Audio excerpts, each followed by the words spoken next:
All right, the Breeders' Cup gets underway Friday, and today we're going to take a look at the two expected favorites for the Breeders' Cup Juvenile. That's Game Winner for trainer Bob Baffert and Complexity for trainer Chad Brown. Now, Game Winner made his two-turn debut at Santa Anita last time out. It was in the Grade 1 American Pharoah. Dueled early. He went on to draw off by more than 4 lengths. 2 starts back, Game Winner won the Grade 1 Mar Futurity at 7 furlongs. That was on September 3rd. Interestingly enough, Complexity made his career debut on September 3rd. It was closing day at Saratoga. He was bet to 4-5 favoritism, breaking from the rail in a maiden special weight race.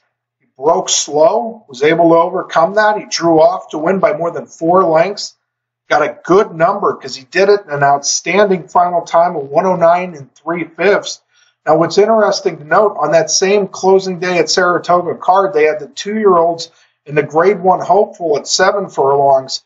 And on everyone's numbers, I believe, Complexity ran a better figure than the Hopeful did. So that time, looked better than the final time of the Grade 1 Hopeful on that same card. You see Complexity come back. He was bet to 5-2 favoritism in the Grade 1 Champagne at Belmont Park in his next start. He set fast fractions, went to the lead, went wire to wire, and held on to win by 3 lengths. And before we really get into, studying the replays and, taking more in-depth analysis of these horses' past races, I want to focus a little bit on the pedigree of these two horses because I think there's a huge distinction in pedigree. In the case of Game Winner, you can see he's sired by Candy Ride. Candy Ride was an undefeated horse trained by Ron McAnally.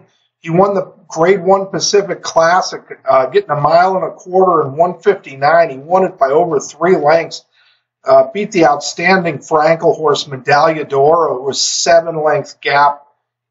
Fleet Street Dancer was a Japan Cup Dirt winner, I believe. But anyway, Candy Ride was an undefeated horse, proven at 1.25 miles on dirt. Candy Ride's also the sire of Gun Runner, a Breeders' Cup Classic winner. Now, the dam of Game Winner is Indian Giving. He's sired by AP Indy. Out of, Indian Giving's a she, obviously. Sired by AP Indy out of Fleet Indian. We'll start with AP Indy. He was a Neil Drysdale-trained horse, won the Belmont Stakes as a 3-year-old, won the Breeders' Cup Classic as a 3-year-old. And not only was AP Indy, a horse of the year on the track, but he's probably more famous for what he did as a stallion and what he did as a racehorse. AP Indy was a great stallion. Rarely would he throw sprinters. Rarely would he throw grass horses. Primarily, he had a good sprinter here and there, but they were rare, and he had a good grass horse here and there, but they were rare. But he was just a phenomenal influence with dirt routers. You kind of see, he made his career debut at Del Mar. They bet him to favoritism. He made no impression at 6 furlongs, but, he built up. He was a horse that would run, he's by Triple Crown winner Seattle Slew. The mayor was by Triple Crown winner Secretariat. He was a horse that just wanted to go all day. You see 2:26 for the Belmont at 1.5 miles. Only Secretariat had a better final time than that. I believe Easy Goers was also 2:26. So with Candy Ride, obviously, you got a route influence. AP Indy, that's big-time dirt route influence. In Indian Giving, the sire was AP Indy. The dam of Indian Giving was Fleet Indian. And you see Fleet Indian's past performances here. She was a New York bred. She started her career with Jimmy Toner. Got better with experience, but the Grade 2 Delaware Handicap has a rich purse at 1.25 miles. She won that by over 5 lengths. The Grade 1 Personal Ensign at Saratoga won that by over 4 lengths.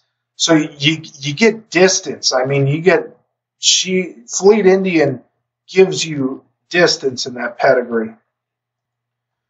So when we take the complete look at Game Winner's pedigree, you got Candy Ride, AP Indy. This Indian Giving was out of Fleet Indian. So just distance all across the board. So it's kind of surprising when you see him. He debuts at Del Mar going 6 furlongs. He wasn't bet to favoritism. Judging by that pedigree, even though it is a Bob Baffert horse, that's not the kind of horse you'd necessarily want first time out going 6 furlongs. That's the kind of horse that's supposed to improve dramatically with distance, supposed to improve with maturity. Just a pure 2-turn dirt route look to his pedigree. But Game Winner, it didn't matter. He won. He wasn't bet to favoritism, but he was bet to 9-5. They kind of knew he was a good thing.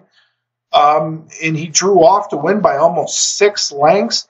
And this was a very productive maiden race. You go back to this August 18th maiden race at Del Mar. It was a 9-horse field. Now, 7 of these 9 horses come back to run in their next race. 4 of the 7 won their next start, and 3 others were second in their next start. So of the 7 horses who have run back from this Del Mar maiden special weight race, 4 won their next start, 3 were second in their next start. That's a very productive maiden race. Game Winner won it clear by a big margin in good time. Not supposed to win that race with this pedigree. That is not the pedigree of a horse that should win, at Del Mar going 6 furlongs first time. That's 2-turn dirt pedigree. So he stretches out the Del Mar Futurity. Again, he was bet but not favored. You see he wore down Royton there. Got up to win by a length and a half, and it was a grinding performance. Got a good number, but finally, he did what he was bred to do last time in the American Pharoah. 2 turns, mile and a 16th, and you saw another improved performance by Game Winner. So Game Winner is a horse. When you look at that pedigree, that gets you really excited for the Classic, because that's a 1.25 mile pedigree, a textbook mile and a quarter pedigree for Game Winner. So as far as his Derby chances, on the Triple Crown Trail, that's a very, very serious Derby prospect. Now, Complexity is an extremely talented horse, and this is what I wanted to get in with bringing all this pedigree nonsense into the discussion so early, is that Game Winner, granted the race that we should be focusing on is the Breeders' Cup Juvenile on Friday, but the point here is that Game Winner down the line is a Derby prospect. Complexity, I don't believe he's a horse that should be taken too seriously as a Derby prospect, and the reason I say that is his pedigree, and we'll get into that now. You see here, Complexity is sired by McLean's Music. In McLean's Music, the fascinating thing about him is he only made 1 start in his career. It was a debut race during March of his 3-year-old season at Santa Anita. He won in the just phenomenal final time of 107 2/5. Got 114 Beyer speed figure for his debut. To this day, McLean's Music owns the fastest Beyer speed figure of any horse by any first-time starter ever. So basically, the fastest number ever run by a horse in their first start, it belongs to McLean's Music, who is the sire of Complexity. And this damn Forest Music, she, as a 2-year-old, it was the Fasig-Tipton Florida sale, the old Calder, she went 20 3/5 under tack. A quarter and 20 3/5 at Calder is doing something on the dirt. That was unheard of in those days. And she won her career debut with a triple-digit Beyer speed figure as well, and she was a very fast sprinter. Was Forest Music, but McLean's Music, he ran 1 race his entire career. It was a sensational race, and he never competed again thereafter. Now, he is the sire of Cloud Computing, who won the Preakness for Chad Brown. But if you look at the female side of Cloud Computing, my gosh, she was bred to run absolutely all day on the bottom. So you did get a Preakness winner by breeding McLean's Music, to a mare who's just bred to run all day on the bottom. Now, Complexity's out of a Yes, It's True mare, so you're going McLean's Music to Yes, It's True. You see Yes, It's True's past performances here. I mean, this is another horse that's not going to, give you too much hope for a classic distance. Yes, It's True. $800,000 two-year-old in training purchase at Barrett's March back in 1998 was sensational under attack at Barrett's March. Less than a month after, turning in a brilliant under-attack work at Barrett's March, made its debut at Keeneland going 4.5 furlongs in one of those early season two-year-old races. Just drew off like a good thing with Jerry Bailey, won by 5 lengths. You see Daytime Robbery, who was seconds in italics. It means he come back to win his next start. It was 10 lengths to the third place finisher. Drew clear handily. Essentially, handily means Bailey never really asked him to run. So WHAS 11 Stakes, which is a 2-year-old stakes, run on the week of the Kentucky Derby at 5/8, comes back next time, wins that wire to wire over a very fast horse in Tactical Cat. Tactical Cat was an extremely quick horse. You see, equaled record. So the 57 3/5 was a track record at Churchill Downs for 5 furlongs. He equaled it. He come back, he win the Kentucky Breeders' Cup at 5.5 wire to wire. Did Yes, It's True again over Tactical Cat. And Alvanan, who was a very good hard-hitting sprinter for a long time, was third in the race. The Bashford Manor, Time Bandit, another Lucas horse, run down Yes, It's True, and then went to Hollywood Park and won the Hollywood Juvenile Championship wire to wire. Essentially, you see here, Yes, It's True was a sprinter. Run 118 Beyer as a 3-year-old against older horses in the Maryland Breeders' Cup. This was Preakness Day, and this was a very famous race here when Yes, It's True, won this stake with a 118 Beyer. Why was the race so famous? Well, this was the race where someone come out of the infield, and the mighty sprinter Artax. Artax is a Breeders' Cup sprint winner. One of the best sprinters I ever saw in my life was Artax. And Artax broke bad in this race under Jorge Chavez. Someone come out of the crowd and, took a swing, and they had to refund the money on Artax, which, you see 6-5 favoritism here on Yes, It's True. I don't think he was the favorite in the race. I was pretty sure Artax is the favorite because some nut come out of the crowd and took a swing at him. I believe they refunded the money on Artax that day. And anyway, Yes, It's True won the Riva Ridge at 7, the Jersey Shore, the Grade 1 to Francis Dash against older horses. The King's Bishop, he was 5-2 in the King's Bishop, and that was when he went off form. But Yes, It's True. Boy, look at that form. You think that's the form of a classic horse? Absolutely not. Now, from a pedigree standpoint, there are some kind of countering things that you could say to Complexity regarding his chances of getting, a 2-turn mile and a 16th, which he'll need to do in the juvenile. Now, this dam Goldfield, you see Goldfield was also the dam of Valladrona, who was a closing second in the Breeders' Cup Juvenile Fillies at Santa Anita 2 years ago. So, you could say that the dams produced a horse who's a pure 2-turn horse, even though she's by Yes, It's True, and that is true. But you've got Curlin as the sire here. Curlin Breeders' Cup Classic winner at 1.25 miles.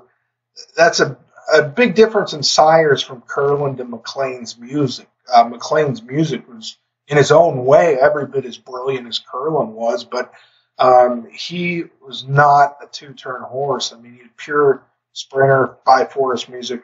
Curlin, you got much more of a route influence there with Curlin.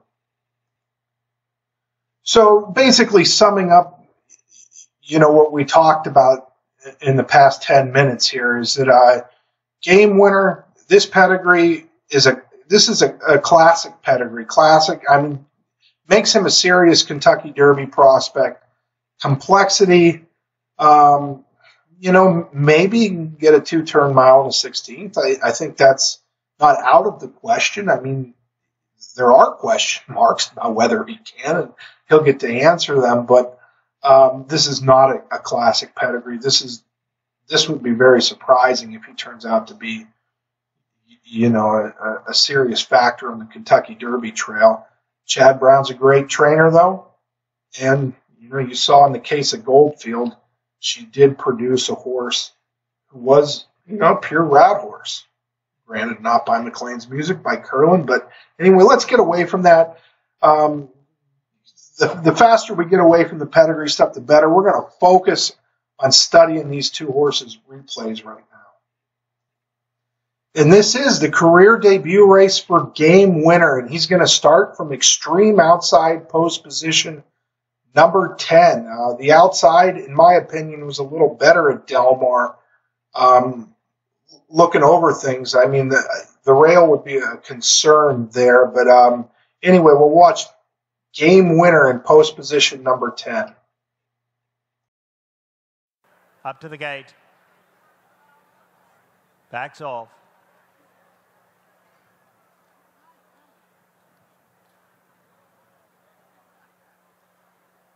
In this time. All set. And away they go to a good beginning. Dueling, and the black cap is out fast. 7 cents. Game Winner from the outside gate, but 6-7 in the line here. Street Class at the rail. No Treble is in the orange colours in there as well. Asano showing early speed. Istanbul the grey is up there. Then we come back to Taos. Looks like the saddle slipped forward on Taos, the rider in the blue colours. On the far side, Dueling, and last of all is Midnight Swap. Into the turn they go, and it's No Treble down at the rail. Asano's up alongside of them. Game Winner on the far side, and the grey Istanbul, 4 in a line. Now Dueling coming after them from 5th, and Dueling is finding stride. Got 3 lengths to make on Game Winner. In behind that is Taos. They have a quarter of a mile to go, and Game Winner's kicked away. Game Winner got first run and opened up by 4. Dueling had to come wide, but is now coming to chase them home. The 2 favourites going to battle this one out. Game Winner the advantage. Dueling is closing gamely on the inside. Game Winner digs deep, finds more. Dueling's not catching him. And a very impressive Game Winner, the son of Candy Ride, coming home to win this one. Well, gives Joel Rosario his 3rd today. Game Winner very impressive. Dueling had to settle for 2nd, then Street Class and No Treble.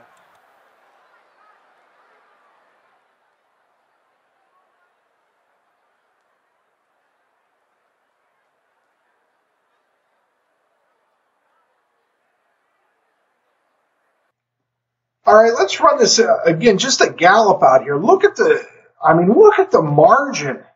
This is a good field here of maidens at Del Mar. I mean, like we said, 4 of them come back to win, and 3 of them come back to run second in their next start.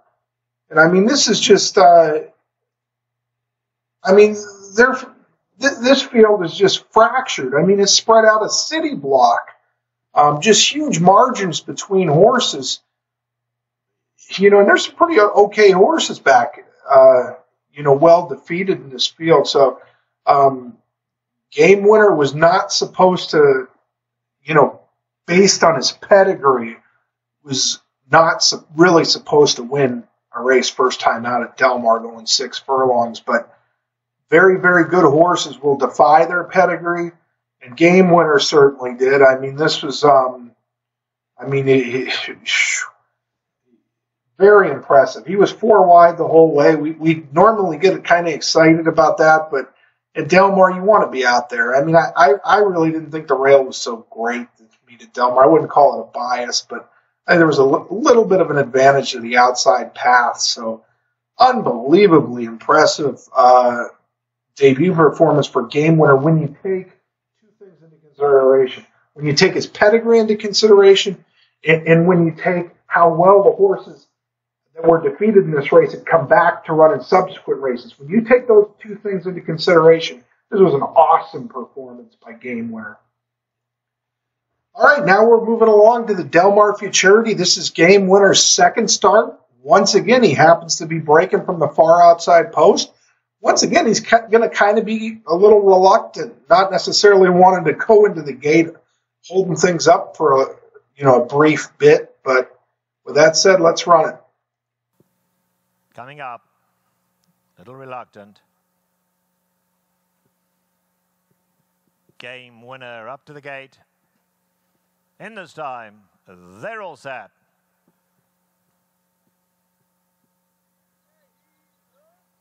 And away they go to a beautiful beginning.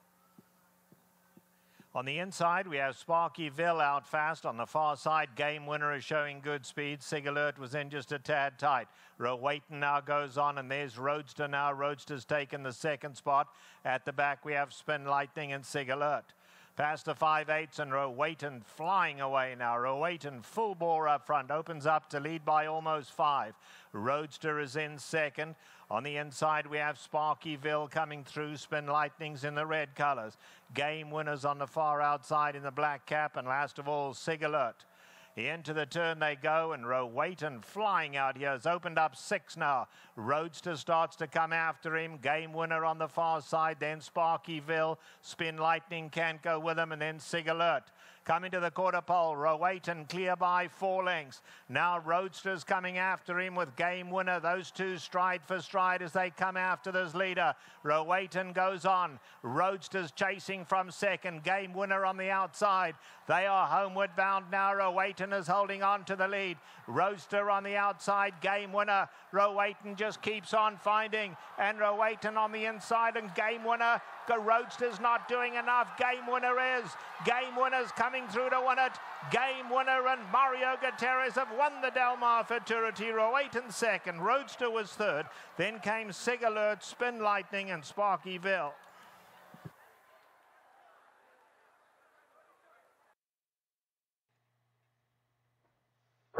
All right, so one thing you might have noticed there was a little bit of early jostling. Here you see Game Winner. He's got the pink silks with the black cap. The horse just to his inside. You get a little bit of bumping and jostling there, nothing too major. Looks like the 6 got the worst of it, so Game Winner wasn't as impacted by it as the 6 was. You see a little tactical versatility here from Game Winner. He was forward in his debut going 6 furlongs. Now in the Mar Futurity against quicker horses, he's positioned second to last in 5th place. He's a good distance off of this breakaway leader here. So, just some tactical versatility. The horse that was 3 to 5 is a Bob Baffert stablemate named Roadster, who's a quality road horse, more highly touted 2-year-old than Game Winner was. He was bet to 3 to 5 favoritism in his debut, won his debut easy, and apparently was more flashy. Was the higher regarded of the two. But as it turned out, Game Winner's he's just bred to run further than he was supposed to run in that debut, and he wore these horses down. You see, he's hooked up with Roadster here. Mike Smith is on Roadster. A lot of people regarded this as Baffert's best 2-year-old. Some people did. Anyway, Game Winner just wore him down. The horse in front, just couldn't hold up here. Got tired. You see him on the wrong lead there. But anyway, Game Winner drew off. This was a little workmanlike. I mean, it was nothing to get too excited about, but it's around 1 turn.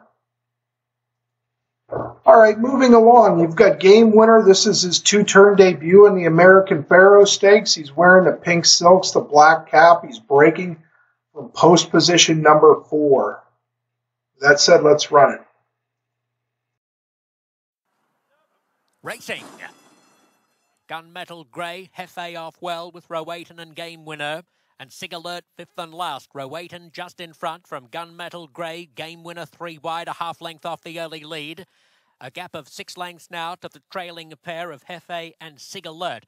Rowayton in front, drifting to the 3 path out of the stretch. 1 length over Game Winner. Gunmetal Grey tucking in third the fence. 6 or 7 lengths to Hefe. Sig Alert his outside. To the 6 furlong marker, Rowayton by a head. Game Winner going up to eyeball him as they head onto the back stretch. Gunmetal Grey takes the sit third. A half dozen lengths Hefe, attended closely by Sig Alert. In the run past the 5/8 pole, Rowayton holds sway narrowly from Game Winner with a length and a half to Gunmetal Grey. A steady tempo in the American Pharoah. 7 lengths Hefe, fourth on the inside of Sig Alert. To the half-mile marker, Rowayton holding a slender advantage over the favourite Game Winner. Then the length and a quarter, Gunmetal Grey being eased away from the fence by Pratt. He slides up 3 wide within a length and a half of the lead into the far turn. 8 lengths off to Hefe with Sig Alert. Around to the 5/16 sits Rowayton by a head to Game Winner and a length and a quarter, Gunmetal Grey now pushed along by Pratt. And still the other pair, no factor. At the quarter pole, Rowayton, Game Winner on his outside. Game Winner travelling a little better. Rowayton hard ridden at the top of the stretch by Giroux. It's Game Winner on the outside, heading Rowayton with 3/16 of a mile to go. Gunmetal Grey couldn't go with them, is now 4 lengths away. It's Game Winner coming past the 8th pole, extending his advantage to more than a length over Rowayton. Gunmetal Grey is next. Game Winner, he's a habitual winner. He's the undefeated winner of the American Pharoah. Wins by 5 lengths to Gunmetal Grey, who grabbed second from Rowayton, followed in by Hefe and Sig Alert. All right, the thing to note here is just how aggressive Game Winner was ridden in this race. You see him ask for speed coming away from the gate. The rider really trying to get him as involved as he can early. And this kind of pushes him into, he's caught 3 wide into a pretty solid pace here. That's Rowayton actually drifts out a bit. That was the horse that run off early in the Mar Futurity. Very quick horse. This is how Bob Baffert likes his horses ridden. It's just one of these trainer preference things, but this was a kind of ride that, I think you would have got a better result with this horse had you just let him relax coming away from there. You see an honest pace on, you see these 2 horses hooked up. There's a huge gap back here, so he could have, Game Winner could have kind of been settled into a sweet spot, but instead he was asked, he got floated wide after being asked to show as much speed as he could, and he's up on a hot pace here. So this was just textbook Bob Baffert, though. He likes his horses to be asked to show speed coming away from the gate. He wants them forwardly placed, and that's what happened here with Game Winner. Busy ride throughout. You would think a pretty typical horse would pay a price for this and not finish as strong late as they should. I mean, you see, boy, he was asked to show a lot of speed. He's in a duel around the turn with a very fast sprinter. And credit to the horse, credit to the, stamina of this horse. He doesn't pay a price for this. I mean, he finishes, there's no one really carving into him late. I mean, he's finishing as good as anything in the race after having to work pretty hard early and, actually drawing off a little bit here. So, this is a good performance for Game Winner. I think he could have won this race by a wider margin had he not been asked as hard coming out of the gate.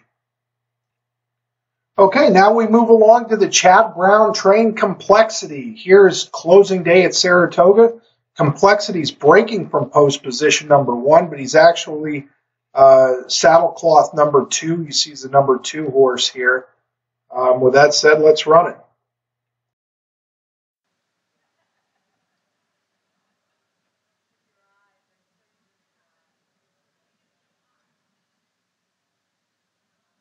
And going in.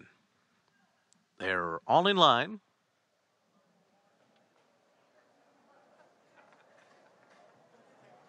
They're off. Binary had a very good beginning.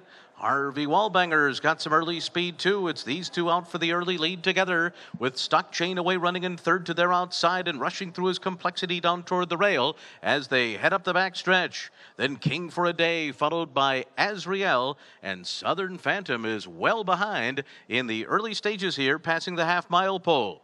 The opening quarter mile in 22.14 seconds, and Complexity is the leader.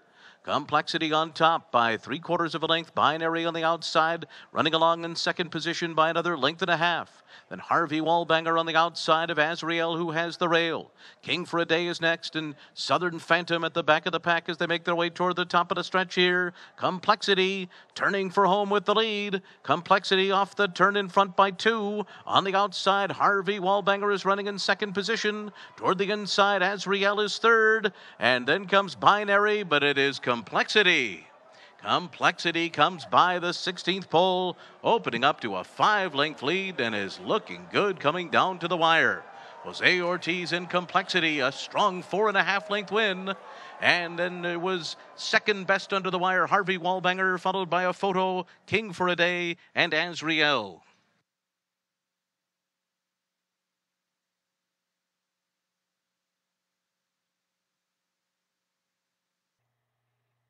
Okay, that's Complexity in 109.78, winning his debut. Now, a very interesting thing about that is pay attention to the head-on replay here.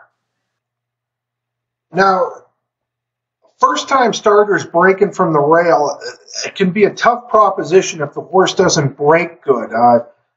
I've seen a lot of good ones get beat over the years, and when they break slow. What's interesting here, though, you got Irod Ortiz on the 3. He seems to do what he can to leave some room for the favorite inside. I'll watch the head on. We'll see what you think here. You see Complexity here gets off. I mean, that's a tough thing for a first-time starter. Now, if you want to be aggressive here, you want to cross and clear, but you see Irod is almost like a lead blocker here. On the 3, leaving room for the big hot favorite, and just kind of an interesting thing there. The bad start could have been a lot. We actually see this horse is going to get.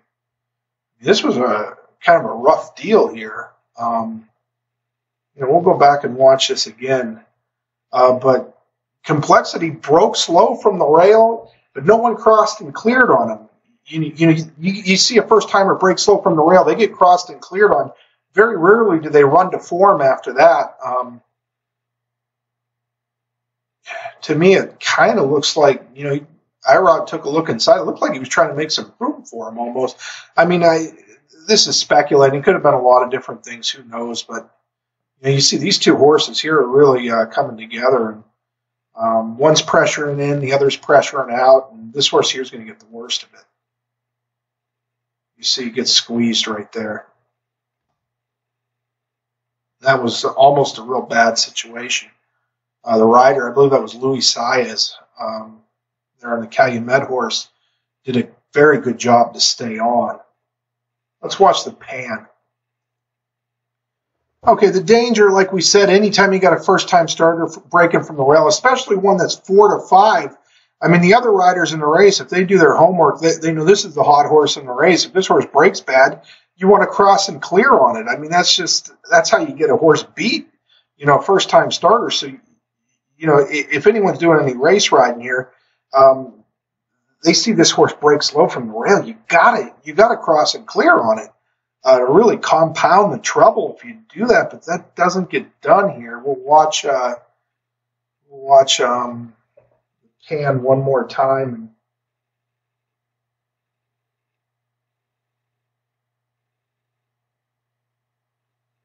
We'll see, waiting for the start here. Okay, so at this point here, in the hot first or 4 to 5 favorite first time starter, the horse taking all the money. He broke inward, he broke slow. So did the horse next to him here. So this is,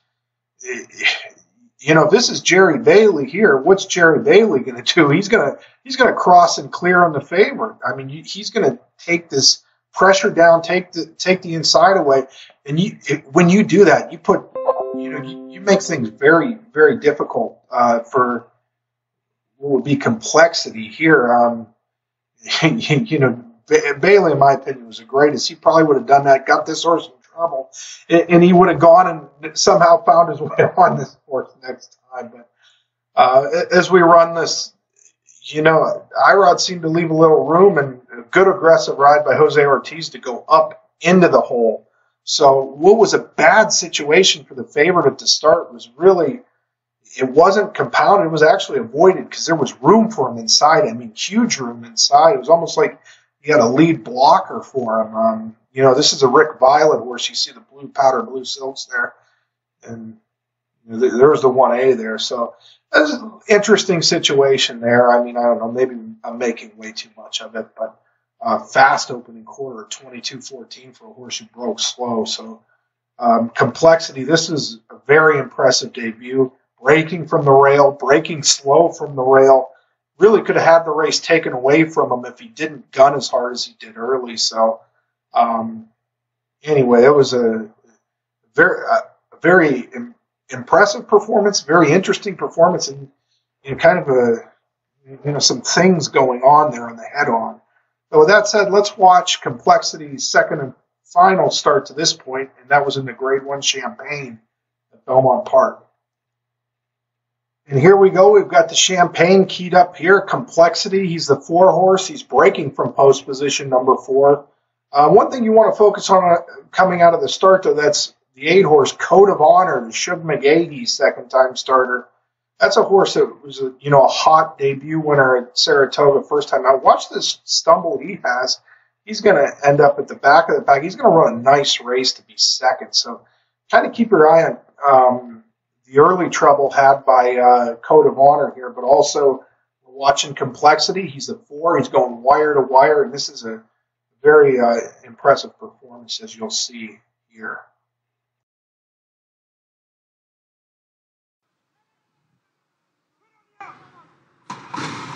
They're off in the Champagne. A stumble at the break by Code of Honor, and Complexity goes straight to the front. Complexity opens up a length and a half from Call Paul. Achilles Warrior on the inside is third early on. And then it's Listing, followed by Trophy Chaser and Endorsed on the inside. Casa Creed is next, then Successful Zip, Aurelius Maximus.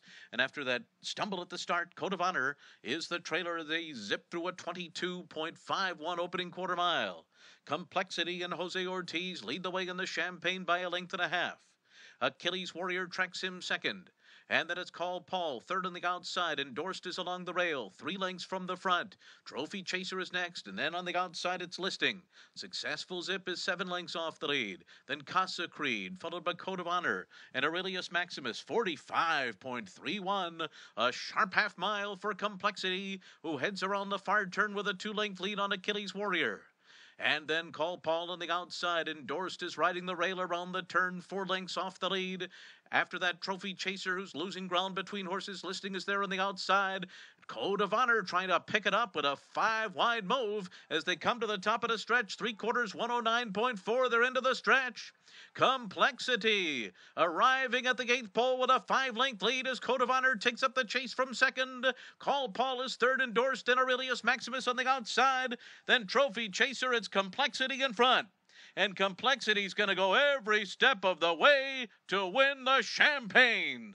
Code of Honor a strong second, and heads were up and down for third between Aurelius Maximus and Call Paul.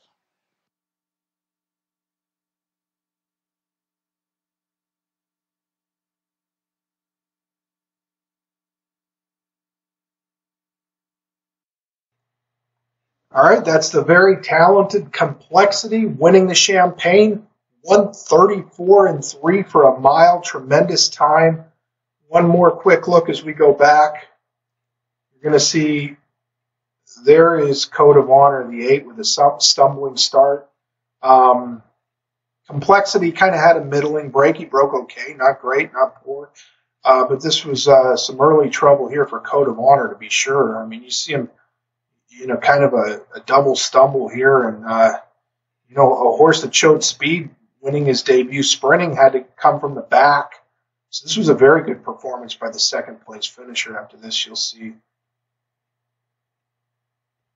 there is Complexity taking over right now and under Jose Ortiz. And this is, he carved out strong fractions. I'd say he deserved to win this race, even when you take into account, a lot of trouble that Code of Honor. Code of Honor's back last. And this horse, demonstrated good sprint speed in his debut. So, Interesting thing about Code of Honor, he's by a sire who was a full brother to Frankel, the great European turf horse Frankel. So, Code of Honor, Shook McGahee, runs very well, as does Complexity in the front. We'll follow Complexity here, 22-2, 45-1.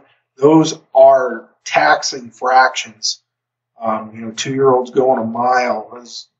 That's a hard pace to live. You see these horses are really being asked to keep up, and they can't keep up. And there comes Code of Honor with a sweeping wide move. He's about 5 wide here. And he's going to run, just grind away, run a very good race to be second. But there's 2 very nice horses coming out of this race. I think the top 2 here, needless to say, I don't think you need to takes any great eye to see that these 2 were clearly the best horses in the Champagne. So hope you enjoyed the look at Game Winner. Hope you enjoyed the look at Complexity. 2 extremely talented horses. In our opinion, one's a Kentucky Derby prospect and the other is not.